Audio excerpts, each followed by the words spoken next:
बिस्मिल्लाहिर्रहमानिर्रहीम। जी त मुंहिंजो नालो माजिद अली कुरैशी आहे ऐं सहाफ़ी आहियां। सेवण प्रेस क्लब सां मुंहिंजो वास्तो आहे ऐं काफ़ी चैनल ऐं अख़बारनि सां मां जेको आहे उन्हनि में कमु कयां पियो। ॻाल्हि जो मक़सदु त 6 अक्टूबर 2025 राति जो 10:15 खां 10:30 जे विच में जेको आहे जिमखाना हाई स्कूल जो जेको मेन रोड आहे उतां मूंखां जेको आहे मोबाइल फुर थी। जेका मुंहिंजी मोबाइल आहे उहा वीवो जी मोबाइल आहे ऐं उहा 1,52,000 जी मालियत खां वधीक जी आहे ऐं उहा NC जेका आहे मूं सेवण थाणे ते वञी कटराई हुई। जॾहिं मूंखां फुर थी त उहे जेके फुरण वारा हुआ उहे 2 छोकिरा हुया। 125 मोटरसाइकिल ते सवार हुया। कारे कलर जी 125 हुई ऐं इहा ई साॻियो जेको आहे ॻाल्हि वञी मूं मंज़ूर दल साहब खे ॿुधाई। अञा ताईं 8 ॾींहं गुज़री विया आहिनि।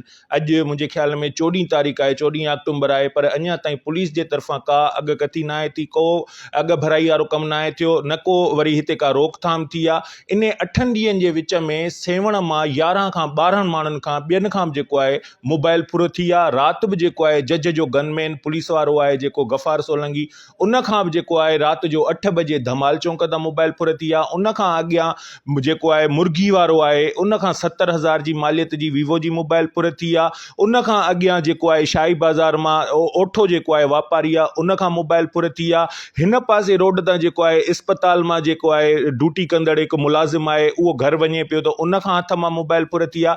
अहिड़ी तरह रोज़ सेवण जे अंदरि वारदातूं पियूं थियनि ऐं ही जेको आहे वज़ीर आला सिंध सैयद मुराद अली शाह जो हल्को आहे ऐं हिते जेको आहे उन जे बावजूद बि बदअमनी चोट ते आहे। पुलिस सां जेकॾहिं असां वञी ॻाल्हायूं था, रोज़ चवनि था 2 ॾींहं 3 ॾींहं। एज़ द सहाफ़ी मां पाण वञी थकिजी पियो आहियां।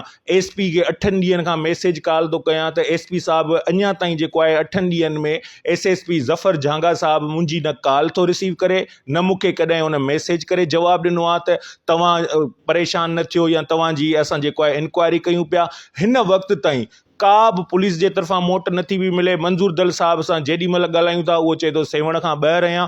थाणे ते वञूं था त उते जेको आहे आम को सिपाही वेठो आहे, उहो चवे थो त असांजा बाला ऑफिसर जेके आहिनि हेॾां निकितल आहिनि होॾां निकितल आहिनि। हींअर ताईं न मुंहिंजी FIR कटी वई आहे ऐं हिते जेके बि मोबाइलूं वञनि थियूं या जेको बि कुझु थिए थो उनजी FIR बि दाख़िल नथा पिया कनि। ख़ाली रोज़नामचा ते असांजी एंट्री कयो, असांजी दरख़्वास्त जेका आहे त असांखां मोबाइल फुर थी आहे, NC कूड़ी जेका आहे कटियो सटियो वेठा आहिनि। उन खां पोइ चवनि था 2 ॾींहं तरसो, असां इंक्वायरी कयूं पिया, असांजी कार्रवाई हले पई ऐं तव्हांजी शइ तव्हांखे रिकवर करे ॾींदासीं। पर पुलिस जे तरफ़ां का हिते जेको आहे अॻ भराई न आहे थी। 8हों ॾींहुं आहे अॼु। मूंखे बि मूं समेत सेवण में 20-25 ॼणा अहिड़ा माण्हू आहिनि जिन जूं मोबाइलूं जेको आहे हथनि मां फुरे पिया वञनि ऐं उहे बि नौजवान आहिनि। 125 ते घुमनि था सेवण में ऐं इहा जेका 125 गैंग जेका निकिती आहे रोज़ ॾींहं में 4 खां 5 माण्हुनि खां फुर पई थिए।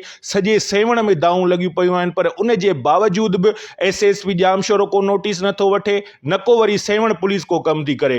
ऐं वरी बि वज़ीर आला सिंध सैयद मुराद अली शाह, IG सिंध ऐं DIG हैदराबाद खां मुतालबो थो कयां त फिलफोर असांजो नोटिस वठनि, सेवण में बदअमनी ख़तमु थी वञे ऐं हिते जेको ही रोज़ मोबाइल छिनण वारो जेको हिते कमु पियो हले, महिरबानी करे हिन ते रोकथाम कई वञे ऐं जेके असां ग़रीबनि मिसकिन जेके महिनत करे ही मोबाइलूं वठूं था ऐं इन्हनि ते असांजो गुज़र सफ़र आहे। बिकॉज़ मां सहाफ़ी आहियां, मुंहिंजो कमु हिन मोबाइल ते हलंदो आहे, इन ते मुंहिंजो गुज़र सफ़र आहे ऐं महांगा मोबाइल आहिनि। मूं समेत ॿियनि जा बि ईअं ई हूंदा। सो ख़ुदा रा असांजा जेके वयल मोबाइल आहिनि उहे रिकवर करे ॾिना वञनि, न त ॿी सूरत में SSP जामशोरो खे फिलफोर हटायो ऐं सेवण पुलिस खे जेके हिते ऑफिसर आहिनि, मंज़ूर दल साहब गुज़िरियल 10 सालनि खां सेवण में आहे ऐं हिते जेको आहे उनखे हर शइ जी ॼाण बि आहे। उन जे बावजूद बि मंज़ूर साहब बि अञा ताईं जेको आहे का कार्रवाई न आहे कई। रोज़ कूड़ा आसरा आहिनि, अॼु न सुभाणे माजिद जो कमु, अॼु न सुभाणे फलाणा तुंहिंजो कमु, अॼु न सुभाणे। बाक़ी हिन वक़्त ताईं जेको आहे पुलिस का बि अॻ भराई न आहे कई। सो वरी बि आउं मुतालबो थो कयां